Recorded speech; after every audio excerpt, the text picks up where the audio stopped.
Hello my dear friends, you're on the Military Summary channel, and today we will discuss the situation in Ukraine on the 20th of March of 2023. Today we have a lot of very interesting updates, so let's start.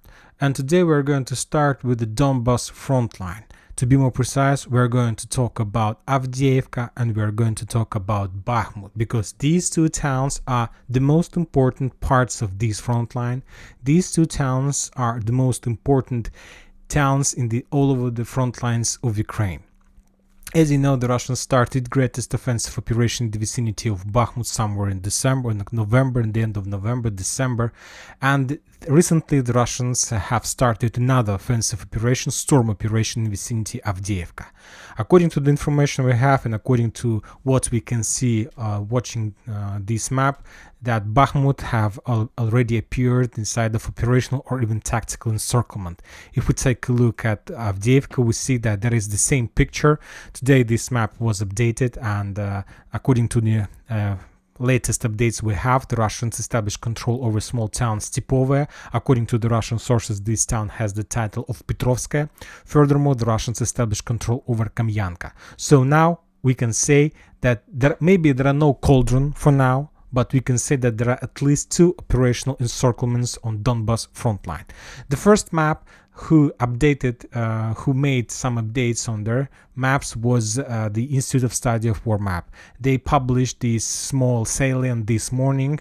If you remember, yesterday we discussed that there was the first rumors that the Russians managed to penetrate this area and to establish control over this town, and 7 or 6 hours later the Institute of Study of War added this information to their own map, and now we see perfectly the situation in the vicinity of Avdiivka. Now let's talk one more time, step by step, and let's start from Bakhmut.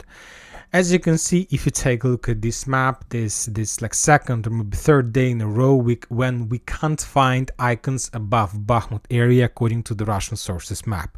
And this is not, it's not like something that special, they're doing this in special way or something like this. No, as I told you, I understand that I read a lot of comments that a lot of people don't agree with me about some kind of operational pause in this area, but you see that the facts are saying for themselves. There is operational pause in the vicinity of Bakhmut, and this operational pause was made by the Russians. Yes, there are a lot of movements in the south, and today the head of Wagnerians reported that Wagner's established control for more than 70% of that town. The Russians are pushing from the south, the Russians are pushing from the north, but the thing is that the Russians stopped doing wide encirclement. I mean that the Russians and Wagnerians are not trying to make another attempt to encircle Bakhmut out of Bakhmut, not inside Bakhmut, but let's say in direction of Khromovo and Ivanovska, and to try to connect their forces on the line between Ivanovska and Khromovo. They took a decision not to do this, but you need to understand one important thing, that Wagnerians took a decision not to do this not because they're not able to do this. No, they took a decision, as I told you, because they have changed their plans, or maybe that was the plan from the beginning. And recently I found out, maybe it's some kind of speculation from my side or my imagination or something like this, but I found myself some explanation why did Wagnerians took a decision to stop in the vicinity of Wagner's and not to continue their offensive operation in this area. The answer to this question lays on Avdiivka frontline. As you see, in comparison with the Bakhmut frontline, the Russians have been activated in this area. They're attacking effectively, they're ruining Avdiivka till ruins, and as we can see, there are almost no resistance from the Ukrainian side, and we can say that this town has been already operationally encircled. Furthermore, the Ministry of Defense of Russian Federation reported that during the previous 24 hours, the Ukrainians, as a result of storming operation, artillery attacks and air attacks, the Ukrainians lost 245 soldiers, 7 armored vehicles, including 1 tank, and 2 artillery systems, 1 Grad and another Behovizer. So as you can see, the level of Ukrainian losses are very high. But the Russians noted that the main losses, the Ukrainians had their main losses in the vicinity of towns like Semyonovka, Petrovskaya, and Toninka. Toninka is on the north of Pesky, Petrovskaya is Stepova on the west from Krasnogorovka. So as you can see, according to the Ministry of Defense, the Ukrainians had their main losses in the vicinity of Avdiivka, and there were no updates from the Russian side about Bakhmut and the vicinity of Bakhmut. They haven't even noted a single town from this area when they were providing the numbers about the losses from the Ukrainian side. So we see the operational pause. So now let's discuss why did the Russians take a decision to make operational pause on Bakhmut front line, and they're so successful in the vicinity of Avdiivka. And the question is very simple. The Ukrainians are really planning to start counter-offensive operation to unblock Bakhmut. But now, of course, the circumstances are saying that now the Ukrainians need to make 2 unblocking operations. They need to unblock Bakhmut, and now the Ukrainians need to unblock Avdiivka. But the thing is that they need to unblock 2 towns, and they have just 1 strategical reserves for these purposes. And according to the latest information we have, the Ukrainians moved a lot of reserves in the vicinity of Slavyansk and Kramatorsk. They have already created a very powerful fist between Bakhmut and this Kramatorsk-Slavyansk agglomeration with one purpose: to attack the Russians in this area, to unblock the town. The only reason why the Ukrainians, according to the Ukrainian sources, haven't started yet is the weather and the poor quality on the ground, because they need to use broad front lines attack and they need to use fields, and so that's why they need the quality of the ground be with a very nice quality, and now they still don't have such quality, and there are it's a rainy weather there. Rains are not stop, and it's almost every single day there are raining. So that's why the Ukrainians haven't started. But now there is a very interesting situation. The Ukrainians haven't started unblocking operation in direction of Bakhmut, and now they need to send more reserves in direction of Avdiivka. According to the Russian sources, there are around 1,200 of operational reserves that Avdiivka has, and the Ukrainians start sending their operational reserves to stop and slow down the Russians in the vicinity of this town. Furthermore, if you remember, a week or 2 weeks ago we discussed the front line around Donetsk, and I told you about the perfect straight line in this area, and I was telling you that this is the perfect bridgehead for the further attacks, and at that time, my understanding was that Donetsk is the perfect place to hide armored vehicles, equipment, and now we see the results of this situation. The Russians started encirclement, they are moving more and more reserves, involving in the battle more and more reserves, and the Ukrainians can't stop them. Furthermore, if you remember, during the previous weeks, there were a lot of rumors and talks from Wagnerians, and not just rumors, there was real facts. At least there was some kind of picture that we saw that the head of Wagner's Prigozhin was saying that they don't have ammo and shells, and this is exactly the reason why the Wagnerians didn't have shells and ammo during their offensive operation in Bakhmut. And the thing is that the Russians understand this situation, they were preparing the plan, and they try to accumulate and collect all the need in the vicinity of Donetsk to attack Avdiivka at one day and not to suffer any insufficiency of any shells or artillery system while fighting for Avdiivka. They understand that they don't have like 2 chances or 3 chances. They need to push Avdiivka right now and to take control or encircle this town as fast as possible. So this is the situation about these 2 towns. Now you can ask me, okay, the Wagnerians took a decision and the Russians to make a small operational pause in and around Bakhmut. So the question is whether the Wagnerians are going to restore their offensive operation, the level of their pressure, or not, or they're going to wait for something and nobody knows what exactly they're going to wait. I'll tell you. According to my understanding of the situation, there is some cases, and the chances are very high that within the next few days the Wagnerians are going to start their final rush. And this final rush is not connected with the need to establish control over entire Bakhmut. There is another need. In Ministry of Defense of Russian Federation has another need why the Wagnerians should start their final rush. Now let's talk step by step. One more time, 2 towns is blocked. The Ukrainians need to unblock. According to the latest movements we saw, the Ukrainians managed to accumulate the reserves, unblocking the reserves in the vicinity of Kramatorsk and Slaviansk.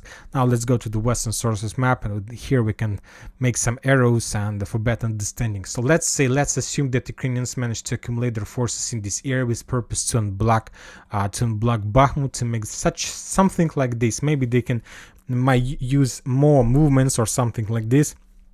And now they understand that they need to send more reserves to unblock Avdiivka. And the only possible solution for the Ukrainians, what they can do, for example, this is their reserves, they need to attack exactly in this salient in direction of Krasnogorovka. Somehow they need to return control over this area, because I'm not sure that now the Ukrainians are able to hold for a very long time the area between Berdichin and Severna. Nobody is able to hold this area. No matter who controls this area will be under complete artillery control from both sides, or from the Russians or from the Ukrainian side. So the only possible solution, they need to widen the front line. For these purposes, they need to return back over Krasnogorovka. But this is not an easy job, because Krasnogorovka now has natural barriers from the west as a railroad and from the north as well. Furthermore, the Russians managed to establish control over the highest positions in this area. They managed to establish control over every single hill in the vicinity of Krasnogorovka. So, but this is not about the hills, not about the things. The question is about reserves. So the Ukrainians now need to move reserves in this area. So let's go step by step, front line by front line, and try to analyze, try to find the answer to the question where the Ukrainians are able to get reserves to unblock Avdiivka. Because the first area where the Ukrainians have the reserves is Zaporozhye front line and Dnipro. So they managed to accumulate a very powerful fist in this area. And as you know, recently the Ukrainians has already started their own recos in combat all over the front lines on the Zaporozhye area. And just take a look that the Ukrainians' recos in combat in Zaporozhye fit with the time when the Russians took a decision to make operational pause in Bakhmut and to start active actions in Avdiivka. All these three things are tightly connected to each other. So it seems that the Russians were expecting when the Ukrainians are going to start some movements in Zaporozhye. And as soon as they started doing this, the Russians took a decision to make operational pause and they started movements in direction of Avdiivka. Believe me, all these things are tightly connected, and this is exactly what the Russians were expecting. So the question whether the Ukrainians are able to use reserves from Zaporozhye to unblock Avdiivka and to help forces in Bakhmut, the answer is no. Why is not? Because Ukrainians received a lot of supply and a lot of support from the Western countries, from the NATO countries, for one purpose: to start greatest offensive operation in Zaporozhye.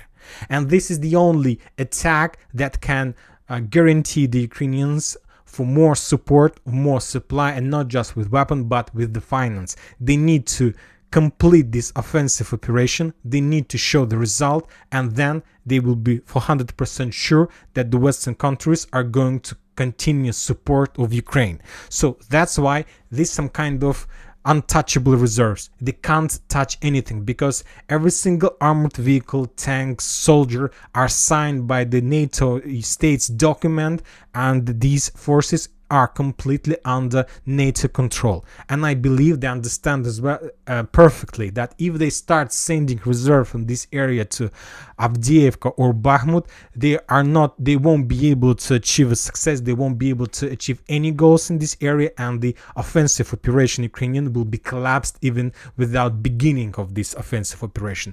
So we can say that Ukrainians can't send reserves from Zaporozhye and Dnipro area to unblock Bakhmut and Avdiivka. The next front line is the South Donetsk front line, and Ugledar. So we know that there are also a lot of forces in this area. There is a tank brigade, territory defense brigade, 72nd mechanized brigade, Jaeger brigade, a lot of forces. But the thing is that during this year, in the beginning of this year, all these brigades were pretty damaged by the Russians during their offensive operation in the beginning of this year, when the Russians were trying to establish control over Ugledar. Yes, the Russians were defeated, but now when we can analyze all these maps after a few months, we see that maybe the main reason why the Russians started that offensive operation is to spill some blood of Ukrainian army. I can't tell you, nobody has the numbers about the losses of Ukrainians, about the loss of the Russians during that battle. But if we take a look at the Russian sources map, and if we try to stretch the icons for a month, we see that there was a grand battle in the vicinity of Ugledar, and the losses of Ukrainians, I believe, was very high. The Russians were bombing, attacking this area. You remember the videos of flamethrower system when the Russians were attacking this residential area without counting ammo and shells, and there was hundreds and videos and photos of destroyed vehicles and so on. I believe that yes, the Russians haven't managed to establish control over Ugledar, but I believe that they managed to deal a lot of damage to the Ukrainians, and I think that these front lines are no longer able to send any reserves to any part of Ukraine, because they understand if they send something from this area, the Russians may start another wave of attack, and the Ukrainians will lose not just Bakhmut and Avdiivka, the Ukrainians will lose Ugledar as well. And this, if the Ukrainians send some reserves from this area, and if the Russians start movements, the Ukrainians will be forced to send reserves from Zaporozhye and Dnipro to Ugledar, and again, a plan of greatest counter-offensive operation from the Ukrainian side will be collapsed without even starting.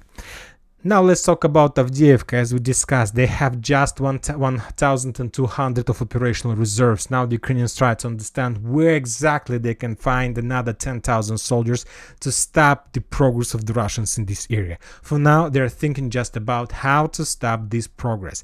So now we're moving to Bakhmut. Yes, this is an option to send some reserves from Sloviansk-Kramatorsk to Avdiivka, because these towns, these agglomerations are located very close to each other, and it will take less than a day, and the Russian and the Ukrainians are able to send reserves from Sloviansk-Kramatorsk to the south to Avdiivka. And this is exactly why the Russians took a decision to make a small operational pause. Now they're like in a silence mode, and they're waiting when the Ukrainians, what kind of decision the Ukrainians are going to make. And the thing is that the Ukrainians can take a decision to move some reserves from this area in direction of Avdiivka. And if Ukrainians take such a decision, then the Russians understand that they need to start pushing the Ukrainians in direction of Avdiivka and Chasiv Yar with one purpose: not to allow the Ukrainians to send reserves from Slaviansk and Kramatorsk. So the thing is that the Wagnerians and the Russians Ministry of Defense took a decision not to about small operational pause in Bakhmut with one purpose. As soon as the Ukrainians take a decision or think about possibility of sending reserves from this agglomeration to, let's say, to Avdiivka, of those forces who were deployed here with purpose to unblock Bakhmut, if Ukrainians take a decision to move them to Avdiivka, the Wagnerians needed to start act. Very massive attack with one purpose: to pin down and freeze these reserves and not to allow them to step back from this area. So this is their main goal right now. And now they need to get more strength, they need more power, ammo, shells, because, and this is the reason I told in the beginning of this video, that I believe that within the next few days there is a very high chance that Wagnerians are going to be activated in this area one more time with one purpose: one more time, not to allow the Ukrainians to send reserves from Slaviansk and Kramatorsk in direction of Avdiivka. But the thing is that if Ukrainians, no matter the activation of Wagnerians, take a decision to send their forces, believe me, it will be right as a perfect thing for the Wagnerians. It will be like a piece of cake for the Wagnerians if they see that Ukrainians are sending these reserves to the south. So I believe that this is the reason the Ukrainians are not going to send reserves from Slaviansk Kramatorsk. Another area that where the Ukrainians are able to get reserves is the Liman front line. But as we discussed since the beginning of this, storming of Solidar, the level of losses on the Liman front line from the Ukrainian side are so high, they're almost the same as on Donbass front line. So I believe that these forces on Kremenная Svata lost a lot of blood during the previous battles and clashes. So I believe that Ukrainians don't have possibilities to send reserves from this area. And another front line is Kupiansk. To tell the truth, according to the deployment map, there are not much forces on the Kupiansk front line, and to tell the truth, there are nothing to take from here and to send to Bakhmut front line or Avdiivka to unblock. So the answer is that the Ukrainians don't have any reserves to unblock Avdiivka. No, it's not correct sentence, and you will understand. I'm not saying that they don't have. They have reserves. But now they need to take a solution, to make a decision. Which front line they need to reduce, the strength of which front line they need to reduce in favor of Avdiivka and Bakhmut. And if you are able to follow my Telegram channel today, there was a very interesting question about Avdiivka and Bakhmut, and I told and to the subs who asked me this question, Bakhmut and Avdiivka is just the beginning. And now the Russians, believe me, have dozens of plans what to do next. They have a plan how to cross the Dnipro River and return back over Kherson. They have a plan how to establish control over Odessa. They have a plan how to get Zaporozhye. They have a plan how to get Kharkiv. They have a plan how to cross the border and take control over Sumy. They have a plan how to return control over Chernigov. They have a plan how to storm one more time Kiev. The Russians have dozens of plans. They're all, as the NATO and Western countries as well. Everybody has dozens of plans, and they start this or that plans according to the certain circumstances, according to the certain things that they see, some flags, and they see, let's say, that there are not much soldiers in Sumy, so that means that they can start this plan or something like this. So the Russians have a lot of plans, and the Russians now are trying to analyze and understand which reserves Ukrainians are going to take to move to unblock Avdiivka and to unblock Bakhmut.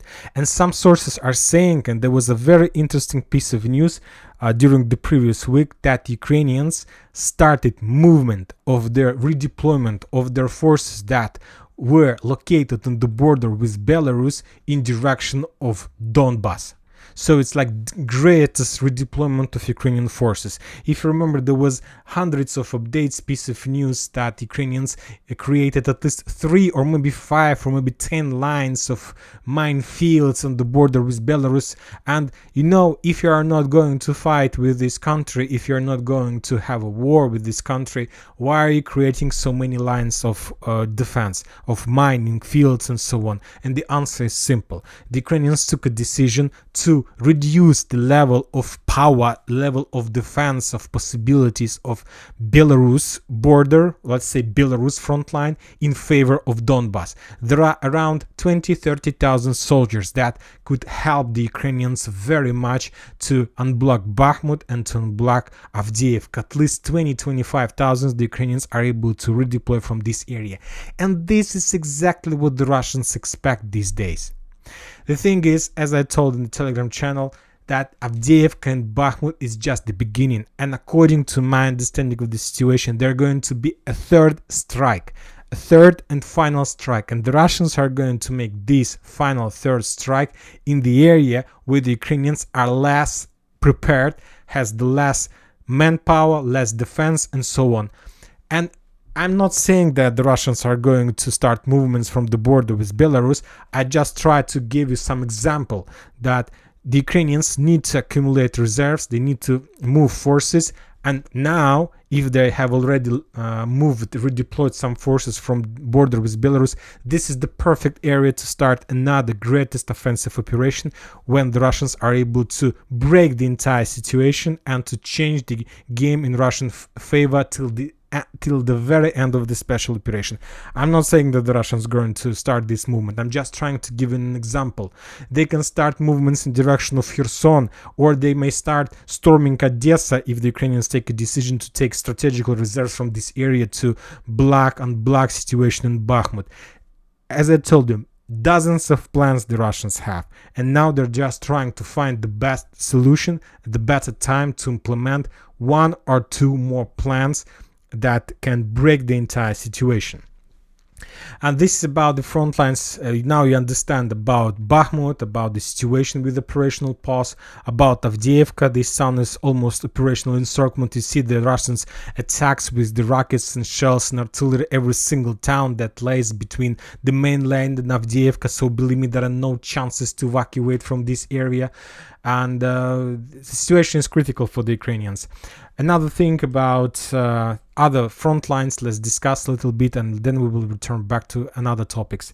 The Russians are saying that during the previous 24 hours, clashes in the vicinity of Ugledar, South Donetsk and Zaporozhye area, the Ukrainians lost 50 soldiers and 13 armored vehicles, including 3 tanks. So the losses are very high. So I believe that when talking about the losses among the tanks, the Russians included the losses of Ukrainians during their attempt to start some kind of recon combat in the south of Orykhov.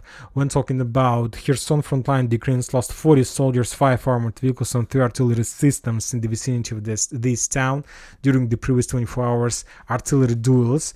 Now let's go to the north. Let's discuss Kupiansk and Liman. The Russians also have a little bit activated and increased the level of pressure. The Russians are saying that during the previous 24 hours they managed to establish control over a few checkpoints in this area, and as a result of those clashes about Liman frontline, the Ukrainians lost 100 soldiers, 4 armored vehicles, no artillery system. Furthermore, after a small pause, the Russians started storming operation on the Liman frontline as well. During the previous few days, when the Russians were reporting about these numbers and the situation on the front line, when talking about Liman, they were saying that they were using just artillery strikes and air strikes. And today, maybe it was the first day since the beginning of the previous week when the Russians added another type of military activity, storm activity in this area. And about Kupiansk, the level of losses is on the same level. The Ukrainians lost 55 soldiers, 3 armored vehicles, and 1 artillery system, D-20 Howitzer. So this is the situation. Today in my previous video we discussed the situation in Avdiivka. As you can see, this map shows for itself. Furthermore, this map is not updated. One more time, Veselaya, Kamyanka is already under Russian control. The Russians are pushing in direction of this residential area that located on the northeast of Avdiivka, this less fortified, almost unprepared territories. I believe that within the next few days we're going to see some movements in direction of this industrial zone. Furthermore, the Russians will try to develop their bridgehead in Stepova, and some sources are saying that now there are very heavy clashes inside of Berdichi. To tell the truth, I don't know what the Russians are going to do from the south. Something tells me that maybe they will try to develop a little bit this bridgehead. Furthermore, today some sources were saying that the Russians were trying to storm Avdiivka from the west-south area, but later most of the soldiers on the ground agreed that that was some kind of recon combat and operation to force the Ukrainians to pay attention to this area and not to allow them inside of Avdiivka to be mobile and flexible, not to allow them to send their reserves to other front lines of Avdiivka. And about Bakhmut, as you know, the Russians are pushing from the south, and as you know, Prigozhin reported, the head of Wagnerians, that the Russians controls around 70% of this town, but operational pause is operational pause. We'll see within the next few days if I'm right, whether the Russians are going to activate their movements in this area as well. And that's it for today. Military Summary channel reminds to condemn any violence in Ukraine. Thank you for your watching. Subscribe to my channel, put your likes, join my Patreon, and have a good day. Bye bye.